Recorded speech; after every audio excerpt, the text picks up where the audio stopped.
Shri Krishna Chaitanya Prabhu Nityananda.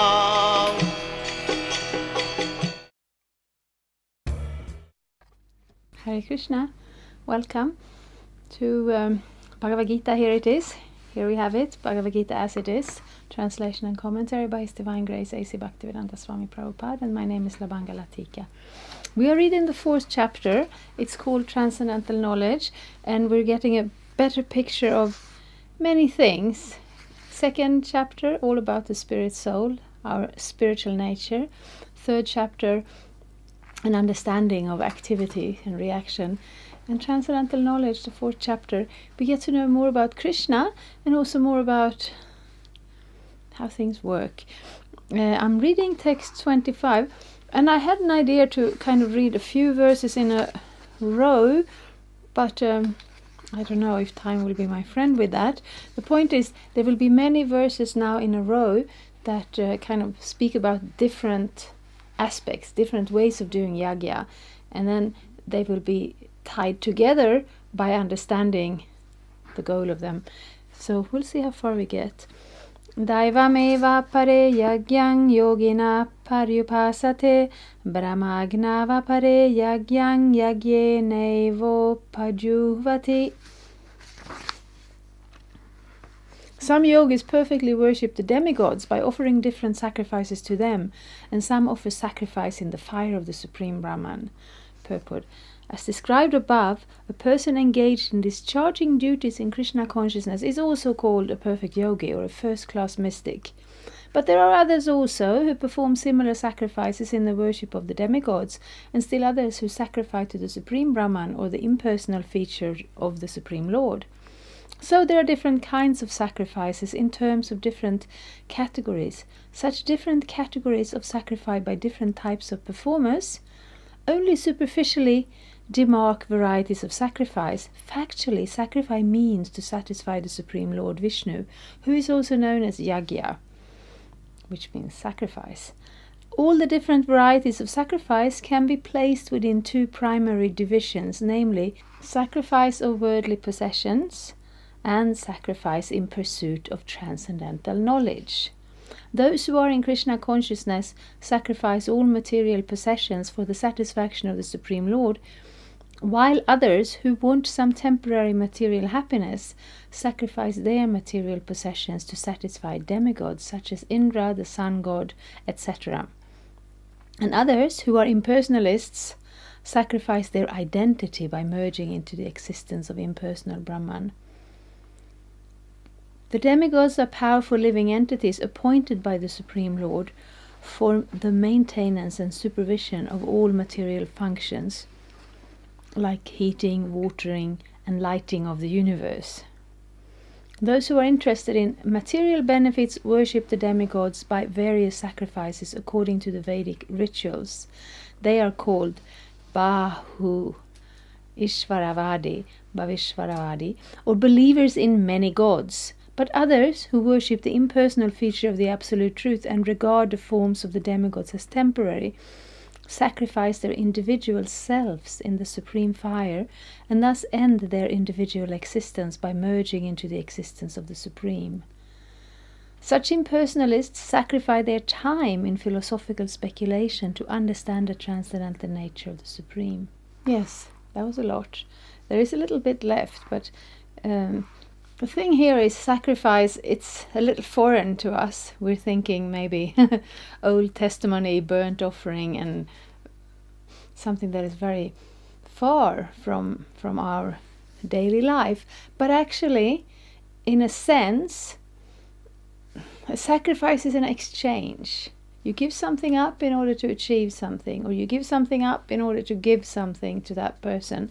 And we heard somewhere in the beginning how in the beginning of the universe, in the beginning of creation, Krishna set it up in this way that the demigods will accept our yagnas and then the demigods will give us what we need. So it's a kind of interaction in a way.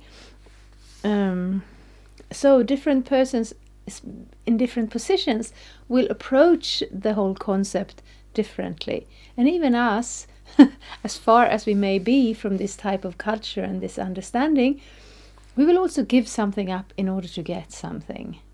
We go to work in order to get paid, and then we can maintain our family and live our lives. And in a similar way, in a bigger perspective, the demigods are, because everything comes from Krishna, everything comes from God, everything is a part of his energy, but it is, it is handled by different persons. Just like ultimately you can't own anything, because ultimately you will die and you will leave your body behind. But in the meanwhile, you may go to work and you might get paid, or you may do your yagyas and you might get rain and sunshine in the right proportions. Because if it's the wrong proportions, then we have big problems. For the impersonalist, the fire altar of sacrifice is the supreme Brahman, and the offering is the self being consumed by the fire of Brahman. The Krishna-conscious person, like Arjuna, however, sacrifices everything for the satisfaction of Krishna, and thus all his material possessions, as well as his own self, everything is sacrificed for Krishna. Thus he is the first-class yogi, but he does not lose his individual existence. So we can look at this from many different perspectives. In one sense, it shows us that our civilization is quite far from this holistic view of being part of a universe where everyone else is also a part. We're having this idea that, we build our houses and we bring up the oil and we run everything into the ground. Because we simply don't have the full picture. We're considering our own, or our own in an extended sense, us and our family, us and our countrymen, us and all the human beings on the planet, and then everybody else we are not concerned with. So, in that sense, the person who realizes, who accepts that there is always going to have to be an exchange, and we always have to give something up for something, they have a higher level of culture, knowledge, civilization, but still they have separate platforms that they are working on. And ultimately, when you come to the very conclusion of the whole idea of yagya, it is meant as a way to serve and please Krishna. So sometimes we get that question, if there is just one God, because we say that there is one God, the Supreme Personality of Godhead, Krishna, is there, and sometimes he manifests in different incarnations, or sometimes he's known by different names, but nobody else is known as God. So we have the Devas, and they may appear godlike in many ways compared to us, but they are administrators. They get their powers, their levels of opulence from Krishna, who is always God, who doesn't need to be involved in this business. And therefore you're saying, why isn't there just one religion? Why are people approaching it in different ways? Because we are all on different platforms. We have different levels of understanding, different level of sincerity, different desires as these. If somebody is sacrificing to the demigods in order to achieve some material response, something that you want, health, beauty, riches, somebody is approaching the impersonal Brahman by using their intelligence in studies, because they're differently motivated. And a yogi will want to realize the super soul in the heart and working on different platforms. And the same way we see all our religions, there is a lot of the core that is very similar, but there is a lot of the cultural approach that is very different. So that's, Krishna, he's always giving that opportunity for everybody to connect, to start up their journey of self-realization, of God realization, of service to the Supreme. So that is in the other end. Of course, if you have a Vedic society and everything is kind of organized in a sense of duty, we don't do these yagyas in order to get something for ourselves, but we do them because we feel we're obligated to pay back, to give back, to offer something up. And then the question is just, what? What is our yagya, and what is the goal of our yagya? And when the realization is not complete, then we find some level of it, and we approach that, and it will be accepted, and then we will make some, progress towards a more direct understanding, direct relationship of Krishna. Of course, in our modern society we don't have any of that, and therefore as we understand it from this segment, we see that these different yoga systems are approaching the superior yoga system of Bhakti Yoga, which is not done for any material motivation, which is not meant as a business deal, but it's meant as coming closer to God in a personal, loving way. So actually, you would think if we lack the culture to be aware of this whole system of yagna, then we should be even further from this Bhakti Yoga. But actually, because Bhakti Yoga is such a powerful thing, it gives more of an immediate taste or an immediate realization. Then even if we are not prepared to enter into the sense of a structured universe where we all have our part to play and where we all do our duty, and out of a sense of that duty and responsibility and culture we will find our level, then mostly in the modern world that is kind of just pushed to the side. It's not considered important, but therefore Krishna has been very kind to give us this Bhakti Yoga process, especially in this age of Kali, that starts with the meditation, the hearing, the chanting of Krishna's holy names, and that kind of hooks our hearts. It kind of awakens our motivation, our higher motivation, and that's why it's so practical.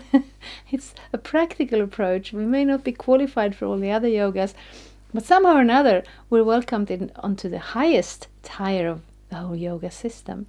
I think I will try to read one more verse. These verses are a little bit complicated, but also very interesting. Text 26. Shrotadin indriyanyanye sangyamagni shudyuvati shabdadin vishayan anya indriyagni shudyuvati.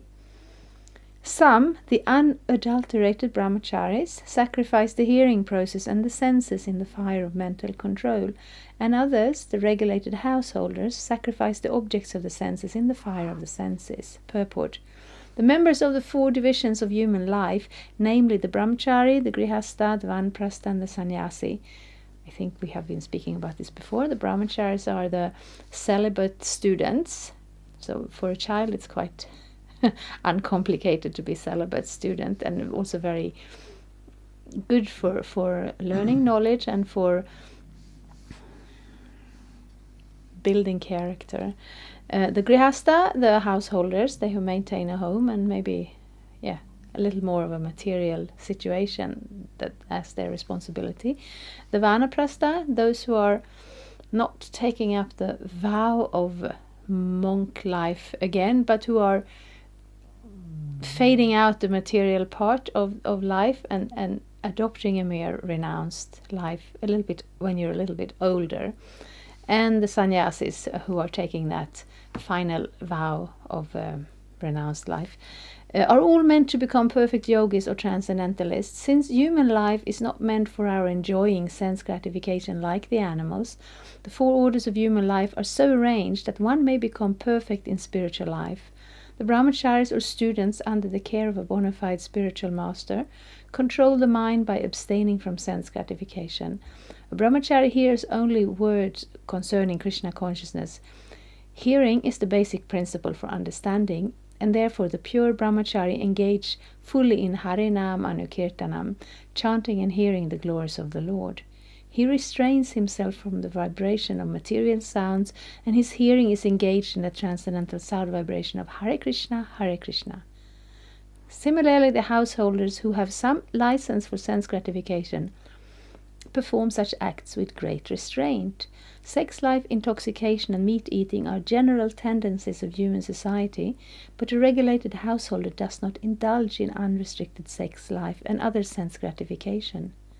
Marriage on the principle of religious life is therefore current in all civilized human society, because that is the way for restricted sex life. This restricted, unattached sex life is also a kind of yagna, because the restricted householder sacrifices his general tendency towards sense gratification for higher transcendental life. So again, we have this step-by-step approach, and we just have to change our, perspective. If we have, as we have today, the kind of worldview that I'm here, I want to figure out what I like, and whatever I like, that's what I want to do, and then I will set up my life in such a way to create a support system for my own sense gratification. And a spiritual life is different. It is not, it's not a life of hardship necessarily, but it's a life where we are accepting a view coming from the Vedic scriptures, but also being practically applicable.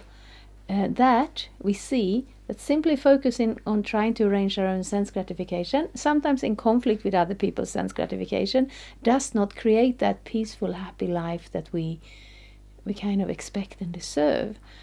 So therefore, the Vedic understanding, the Vedic message is there to help us adjust our vision into what actually works for the spirit soul. What actually works for the spirit soul is to wake up and realize a spiritual dimension in life, and that dimension is not just some hazy dream dimension, but it's actual and factual, the position of the soul in relationship with the Supreme Lord and other souls. But depending on our level, we approach it differently. And as we're moving through the student life to the family life, we focus on other different aspects in our life.